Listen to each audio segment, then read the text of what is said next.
Hey everyone, I'm Grandmaster Ben Finegold here with our weekly lecture series.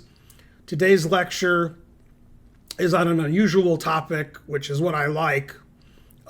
It's on the second Piatigorsky Cup, which was a chess tournament that I'm familiar with. And I want to thank our sponsor, Kirsten Taylor. The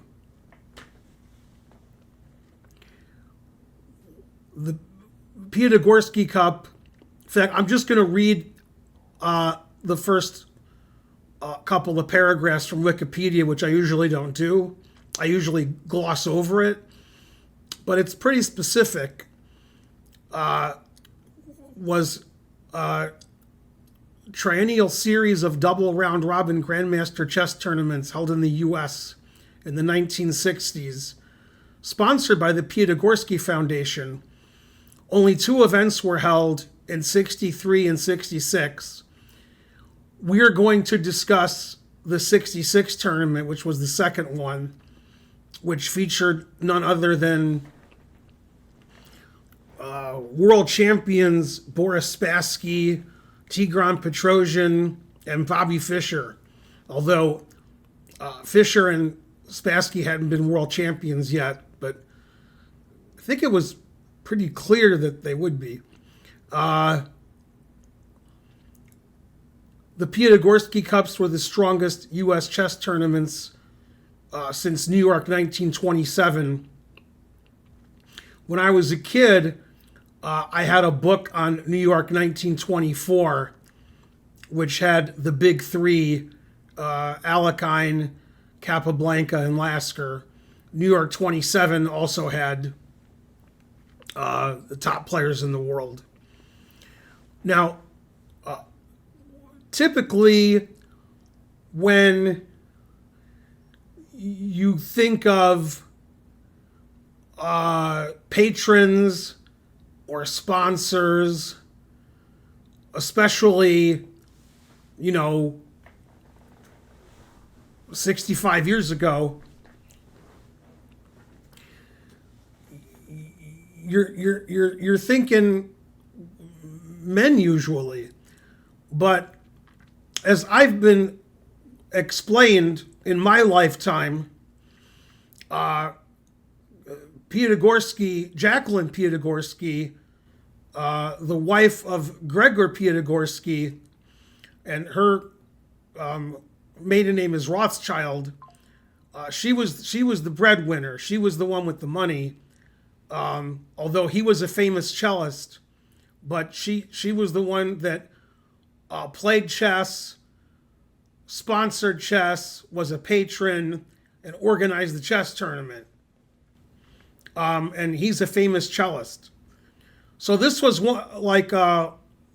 pretty unusual that a female chess player was a patron to one of the strongest chess tournaments in U.S. history. And not only that, but Jacqueline Piatigorsky was one of the strongest women chess players in the U.S. and would often play in the U.S. Women's Chess Championship. She designed the cup and was the primary organizer. The prize funds were huge. Guaranteed prizes, traveling and living expenses were paid. Okay, now, the first Piatigorsky Cup, which we're not going to talk about because that's not what the lecture is about, had 8 players and was a double round robin and featured many of the players who played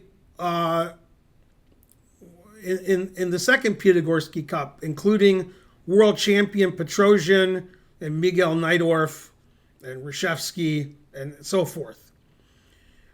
The second Piatigorsky Cup was more interesting because Boris Spassky played in the second Piatigorsky Cup, as well as Petrosian, as well as Fischer. And if you're a fan of chess history, you'll know that between 1963 in 1975, those were the world champions. So having a tournament on U.S. soil that's a double round robin with 3 world champions, that's crazy. Okay, now, the second tournament, as I said, had 10 players instead of 8, was a double round robin. So if you have a 10-player double round robin, that basically means the tournament never ends. And they basically stopped having tournaments like this because they go on too long, and typically to get a venue and have the finances to have a tournament last 3 to 4 weeks is beyond the scope of most. Now, if you have a 10-player double round robin means that you play everybody twice. And you don't play yourself, so therefore you're playing 9 people twice, so you're playing 18 rounds. Each round has 5 games because there's 10 players. So 18 times 5 is 90 games. Out of the 90 games, I had to pick a few for this lecture, since this lecture is not 12 hours long, so I can't look at all 90 games. And I took the decisive games, and I took the ones that I thought were the most interesting.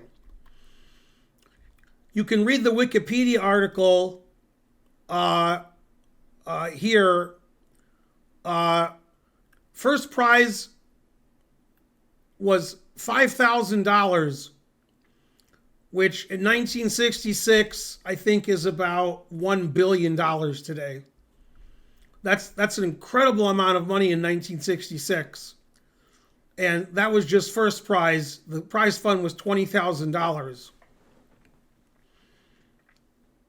All the invited players accepted. And if you go to the Wikipedia article, or you go to chessgames.com, and if you go to chessgames.com, and you could go to like a search engine, type in second Piatigorsky Cup, chessgames.com, there's actually an article on the tournament which has a cross table and has all 90 games. So that's, good information. Now, well, the Wikipedia article, luckily, has the cumulative score round by round. So after 1 round, after 2 rounds, and then you can see after 18 rounds, and you can see the names Spassky, Fischer, Larsen, Portisch, Unzicker, Petrosian, Reshevsky, Najdorf, Ivkov, and Donner. Those are 10 famous grandmasters, a lot of the best players in the world. And nobody did really badly because there wasn't any bad players. Now, as somebody who knows chess history reasonably well, I can tell you in the 70s and 80s, a lot of tournaments that had 1 or 2 of the best players in the world that were round robins, that were GM tournaments, often would have some suspicious players that don't really belong in the top echelon of chess. That's what separates the Piatigorsky Cup from other Grandmaster tournaments. Everybody in this tournament was really good and was going to win and draw a lot of games. For example, the player who came in last, Donner, he drew his first 5 games, then he lost, then he drew his next game, and drew his next game, drew his next game, drew his next game, and won the next game. So after 11 rounds, the player who came in last place had 5.5 out of 11. Then he had a bad finish. Maybe he got ill or something. Okay, you could also have the final cross table, which shows you how everybody did against everybody, but not in round order. And not to give the plot away, Spassky won the tournament with 11.5. Fischer got second with 11. And Petrosian was the world champion, but he tied for 6th. Man, tough field. And Fischer and Spassky were tied going into the last round, and Fischer drew his game, and Spassky won his game.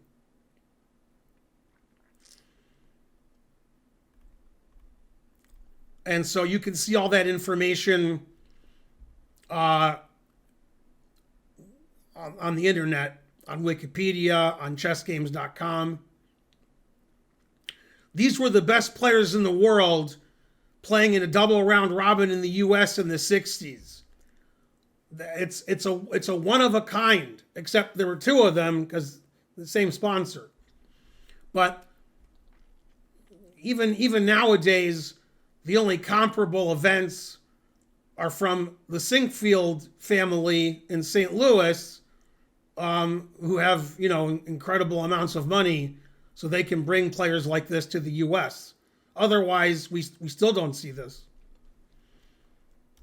Okay, you've heard me yammer long enough. We're going to look at 4 games, assuming I have time to look at 4 games, which was my hope. First game is Bent Larsen versus world champion Petrosian.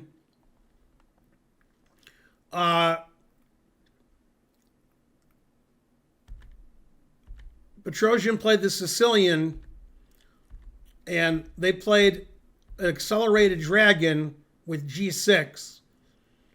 Larsen played bishop e3 and c4, which is the positional method. And Petrosian played this unusual line, which is still played today. Knight g4, queen takes the knight takes, threatening knight c2 check, queen goes back to d1. In this position, black can play knight c6, knight e6, or e5. They're all played by grandmasters. Larsen himself has played knight e6 successfully. Knight e6 was played by Petrosian. Queen d2. And they developed their pieces and castled. All very nice. Everybody's happy. Rook d1. White has a slight advantage because white has a grip in the center. White has more space. White has 2 pawns on the 4th rank. Black doesn't have any pawns on the 4th rank. Bishop c6. Knight goes to d5. Got the d5 square, you might as well use it. f4. Larsen goes for the attack. Wants to play f5 and start attacking Petrosian's king. Knight c7. Now f5 doesn't attack the knight. f5 anyway. Knight a6. This maneuver can't be good. And Larsen plays brilliantly, and the game doesn't last very long. So I'm going to blame Petrosian's knight c7 to a6. Try to explain moves to, potential students. Those moves don't make any sense. Bishop g4. Larsen puts more pieces on the king side. So obviously, if Petrosian had wanted to, he could have taken his knight on e6 and went to c5. And he played knight c7, knight a6, knight c5. Again, it doesn't make a lot of sense. Takes on g6, threatening f7, takes back. Queen f2, sacrificing the e-pawn, but threatening queen takes f7 check. So black has to play rook f8 to stop queen f7. And then e5, sacrificing a pawn trying to open up the line against black's queen. So for example, if we take with the pawn, not only can we win the queen for a rook and a piece, we can just take the knight on e5, on c5. So Petrosian took the pawn, bishop takes e5, queen h4, white's pieces are poised to attack the black king. Bishop takes d5. In this particular position, white was threatening knight takes e7 check, and then checkmate next move. For example, rook c8, blunder, and then queen h6 checkmate. So he takes the knight, rook takes, white has a monster attack, knight e6,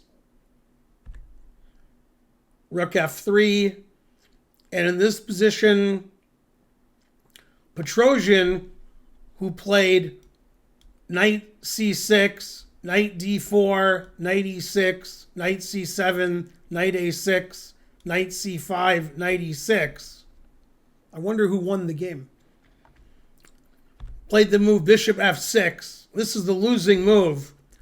Black is still in the game if he plays the move f5.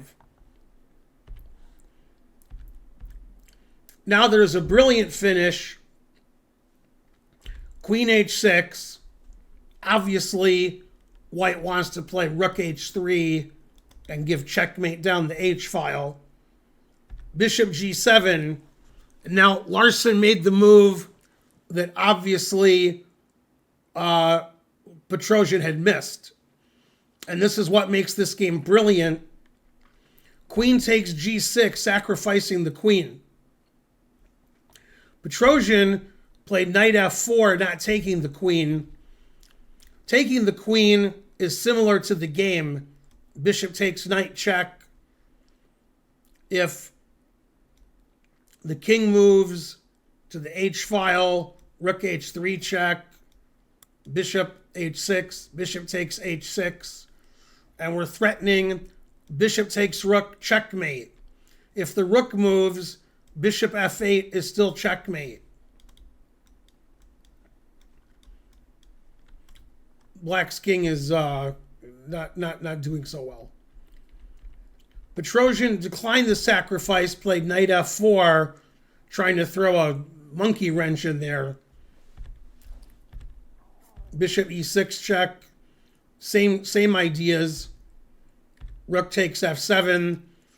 White has a rook and a bishop for a queen, but white has a mating attack since all four of white's pieces are participating in the attack. King h8, rook g5, b5, which is sort of a silly move, rook g3, nice retreating move, threatening rook h3 check. Rook h3 check leads to checkmate, and you can't stop it. So Petrosian, being the world champion, found the only way to stop it. He gave up.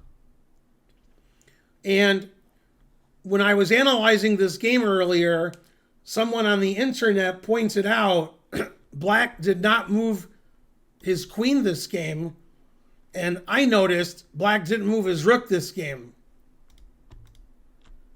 So, didn't move the queen or the rook, and they didn't participate in the defense of the king. A brilliant win by Larsen. Petrosian, who tied for first in the first Piatigorsky Cup, not having his best tournament. So a brilliant win from Larsen. Okay, the next game is Miguel Najdorf versus Borislav Ivkov, two of the lower rated players in the tournament. But Najdorf was one of the top 20, 25 players in the world for about 40 years. So he was always playing in these top tournaments. They played a Queen's Gambit accepted.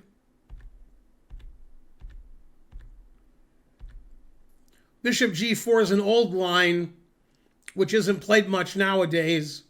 But this game was played in 1966. So I'm sure Bishop g4 was popular. Both sides developed their pieces and castled.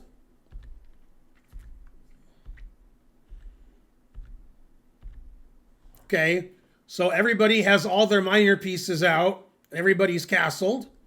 So the position's about equal. Black played queen e8.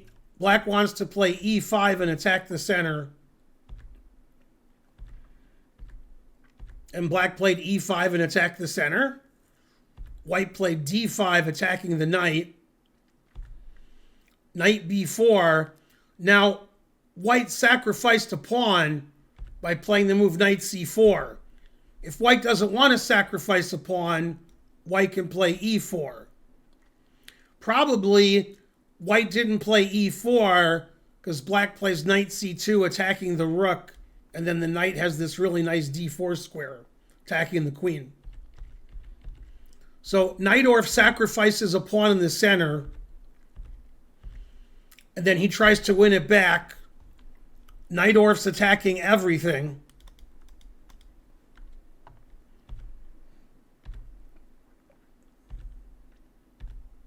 Attacking the pin knight. Knight b6, attacking the white queen. Queen e4. Now the queen is attacked, and the b pawn is attacked. So he gets his pawn back.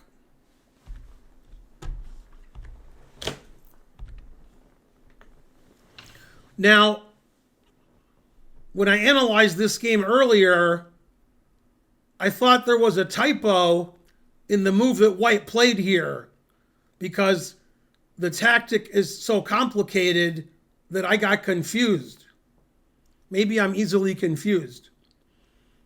Najdorf played the brilliant move, rook takes c5. Obviously overlooked by Ivkov. Otherwise, Ivkov wouldn't have played pawn to c5 last move. And then I realized if black takes the rook, white sacrifices his queen, check. And if you take the queen, we have a back rank checkmate.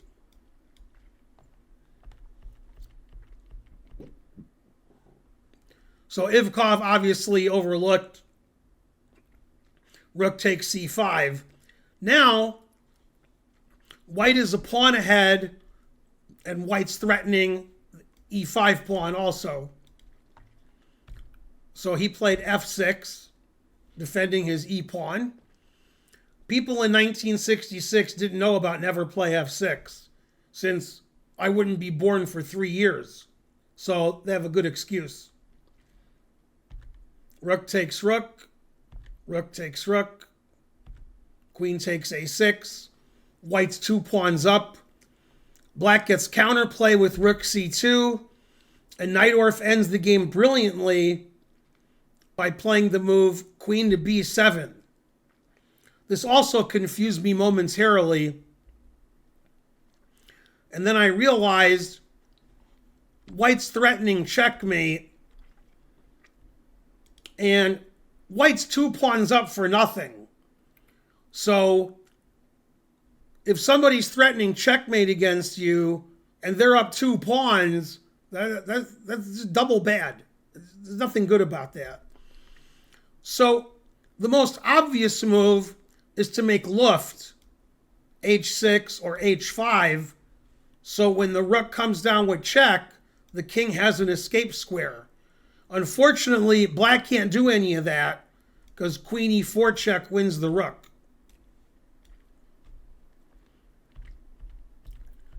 So if I was black and I didn't feel like resigning, I guess I would play rook c8.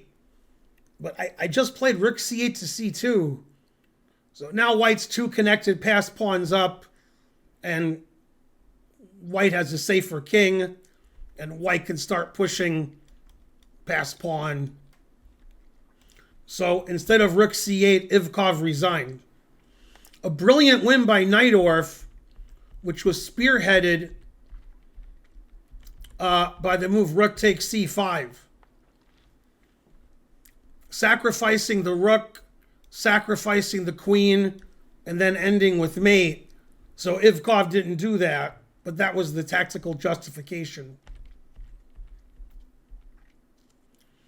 Really nice win by Najdorf. Now, as I speak, the Singfield Cup just finished. That's the strongest American tournament every year. And Yasser Seirawan is one of the commentators, and he often talks about Miguel Najdorf and tells Najdorf stories. Some of them are PG-13, so I can't talk about Najdorf. I never met Najdorf because I'm not as old as Yasser. But Najdorf actually was Polish, but he lived in South America, and he was a businessman. He did business all over the world. But he moved to South America because of the World War and spent the rest of his life, I believe, in Argentina.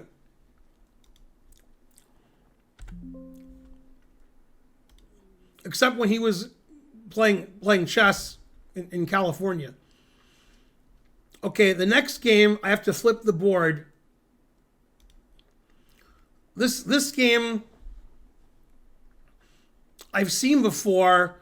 I think it's in my 60 memorable games. It's the game Portisch, Fischer, Lajos Portisch. It's one of the top 10 players in the world for about 30 years. And Portisch is so good that when I lived in Europe, I played Portisch and I got crushed. And you might think, well, Portisch is one of the best players in the world. Of course you got crushed. But that's not the full story. I didn't play Lajos Portisch. I played Ferenc Portisch, his brother. His brother was an IM, but he crushed me. So I can't beat Portisch's brother.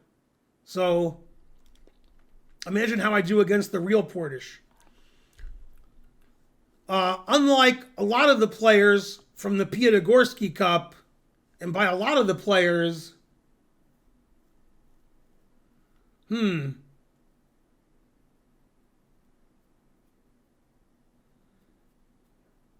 Uh-oh. Yeah, I'm pretty sure he's the only one who's alive.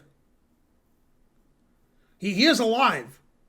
And I know he's alive because he was born one day either before or after my dad on the same year. So I checked to see if he's still alive because my dad passed away a long time ago. And Portisch is still alive. He's in his 80s. See, Donner passed away. Petrosian did. Spassky did. Donner did. Ivkov did. Yeah, I think Portisch is the only living player from the tournament. So he could still beat me.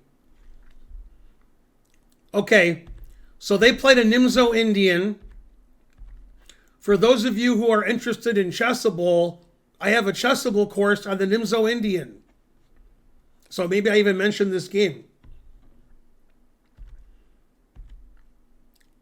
B6 is what I recommend. Bishop A6, attacking the C-pawn. Knight G3, defending the C-pawn. Fischer doubles Portisch's pawns. Plays D5. Queen F3. Castles. E4. And in this position, Fischer plays a shocking move, confusing the audience. The audience was his opponent. In this position, white is threatening queen takes rook. So if you're playing a blitz game or a slow game, then you play C6, and then you don't lose your rook. But Fischer played better. He played queen D7, and he said, "I dare you to take my rook." And Portisch said, "No, I'm not going to take your rook. I'm going to take this other rook." And Fischer said, no, you're not going to do that. And he's like, okay, I'll take the rook. First he threatens checkmate. Then he takes the rook. And now knight c6 traps the queen. Now, typically, 2 rooks would be better than a queen, but not here. And that's why Fischer was so strong. He understood the value of the pieces in different positions. The queen is trapped, so you have to take the rook. And now, the reason the rooks aren't as good as the queen is the rooks don't have any open lines. Rooks want open files. You got the half-open B file. A lot of good that's going to do you. And you have the half-open E file, and that's not going to do you any good either. However, the C4 pawn is under attack, and black is going to get a better pawn structure and win one of the pawns. Knight A5, bishop takes C4, and the queen and knight make a great battery. White's rooks don't do very well.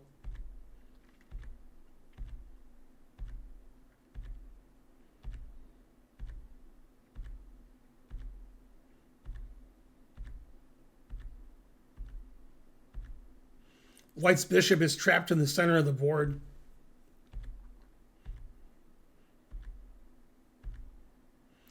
The knight e3 is a brilliant move, overlooked by Portisch. Notice the rooks are defending each other, so knight e3 is interference. That's the name of that tactic. We're interfering with this rook, and you might say, well, that's okay. My rook's attacked. I'll just move my rook away. Uh-oh. Checkmate. The queen and knight make a good duo. So Portisch has to sacrifice the exchange. And now Fischer has a queen for a rook and a bishop, and Fischer has a passed A pawn. That A pawn's too strong. So Portisch didn't want to resign right away.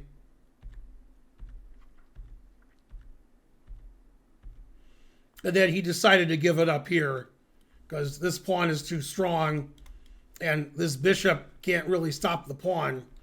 So it's going to cost him a rook eventually. Plus he's down a queen. A brilliant game by Fischer, and he annotated that game in my 60 memorable games. So if you have that book, you can see the annotations of the game.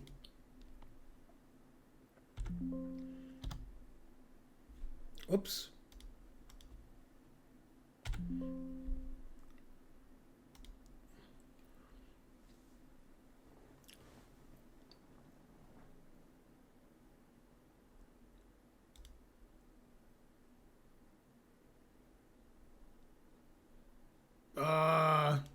Let's see, did I do something wrong?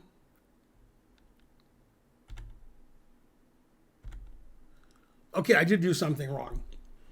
I'm like, where's my other game? And then here it is. Okay, the last game is by soon-to-be world champion Boris Spassky versus Jan Hein Donner, one of the top players in the Netherlands for about 25 years. Donner was probably a better chess writer than he was a chess player. However, it's sort of, I guess, ironic. Donner was pretty sexist in his writings, and Jacqueline Piatigorsky sponsored the tournament and invited him anyway. So there you go.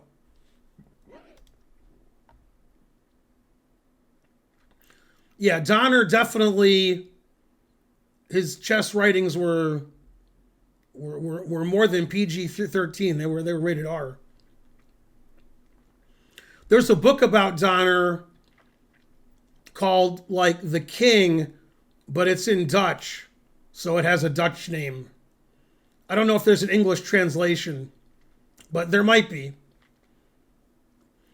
But you can find it on the internet. He was a very unusual guy. He was very tall because he was Dutch, and he was a big guy. He was big like me and tall like, a Dutch guy. Like 6'5", 300 pounds. Big guy. Okay, but he's playing Boris Spassky. Spassky don't care how big you are. The bigger you are, the harder you fall. They played a Ruy Lopez, which was the style at the time. And Spassky played Queen E2, which is unusual. Typically, people castle kingside in this position. This is called the Warhol attack.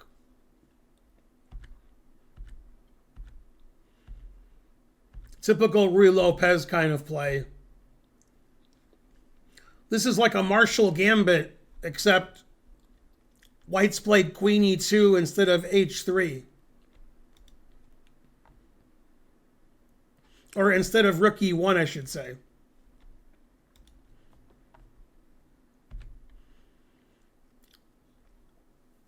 Spassky declines the pawn sacrifice. White could take and take on E5.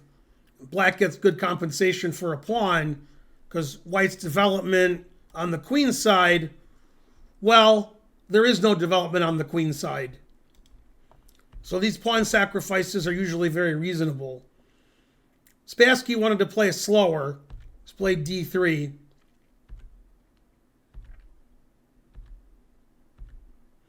They played Ruy Lopez style, developing their pieces, maneuvering around.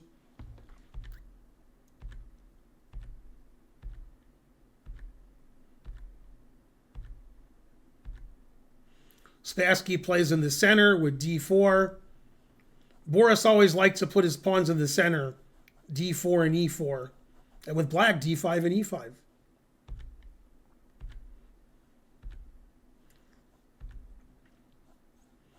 White pushes in the center. Lots of trades. E5, starting the attack. Does a rook lift. He's got 3 pieces plus a 4th piece coming to attack Donner's king.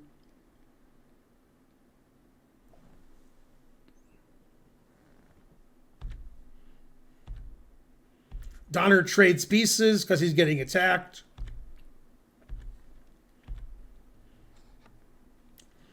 Now, black would like to play knight takes E5 and take a pawn, but then knight D6 attacks the queen and discover attacks against the knight. So black can't do that.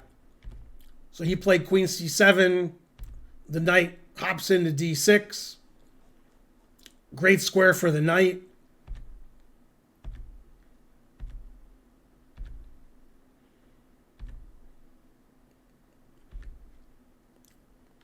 White wants to play F4 and keep attacking, but he doesn't want his king on the diagonal with the black queen, so he plays king H1.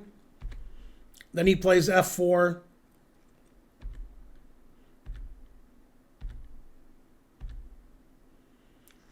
Now Spassky sacrifices pawns on the queen side to get at Donner's king. Knight F6 check. Taking with the pawn is illegal. It's pinned. Taking with the rook should be illegal. So he has to move his king. Plays king to H8. Rook to D8. Threatening rook takes rook checkmate. Rook C7. Discovered defense. Black defends with the queen. Queen G6. It's amazing when somebody is, world champion caliber playing somebody who really isn't. And you see the difference. White's threatening queen to H7 checkmate. Black plays the obvious move. Pawn takes knight. And now If you're watching on YouTube, which is 99.9% of you, pause your video and try to find the winning move that Spassky played in this position. If you're watching live, you could unmute yourself and suggest the winning move. Or you could not.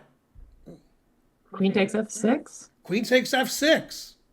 The sponsor's always right. Bam. That's what we call a cross pin. Confusing the audience. The audience was Donner. Now in this position, Black resigned. Black can play King G8. Then we take, and play Rook to D8. You can't take the Rook because I take with check and then I win your Rook. So you'd have to play Rook F7. Then I take. If you take with the King, I check and take your Knight. So you have to take with a Rook. And then I start collecting, as Peter's Fiddler likes to say. Now that depends on what kind of collector you are. For example, you could check, collect this, check, collect this, and the truth hurts. Now you're going to keep collecting. The knight has nowhere to go. Then you pawns are all losing everything. Terrible. So instead of allowing that, after queen f6 check, Donner resigned. A brilliant attack by Spassky, and an even more brilliant answer by our sponsor. Queen takes f6 check. Those moves you see in puzzle books, but you don't get to play them very often.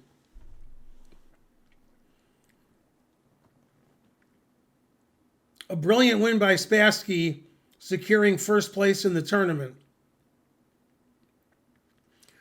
Anyhow, that's the second Piatigorsky Cup. It had most of the best players in the world, 3 world champions, Spassky, Petrosian, and Fischer. Petrosian only got 50%. That's how strong the tournament was. Nobody really had a bad tournament. Everybody got a lot of points. Nobody got crushed. And you can find the games online at chessgames.com or in any database from ChessBase or other databases of chess games. These are amongst the greatest chess games ever played. And it's one of the few times Fischer played an international tournament with the world's top players in the United States. There weren't a lot of patrons back then, so we thank Jacqueline Piatigorsky for organizing and sponsoring the tournament. We thank our sponsor, Kirsten Taylor. If you'd like to sponsor a lecture, contact my wife, Karen. Her information's in the description of the video. Please like and subscribe and leave a comment. It helps out the channel tremendously. And I'll see you guys next time with more weekly lectures, second Piatigorsky Cup. Thanks for watching, everybody. Bye.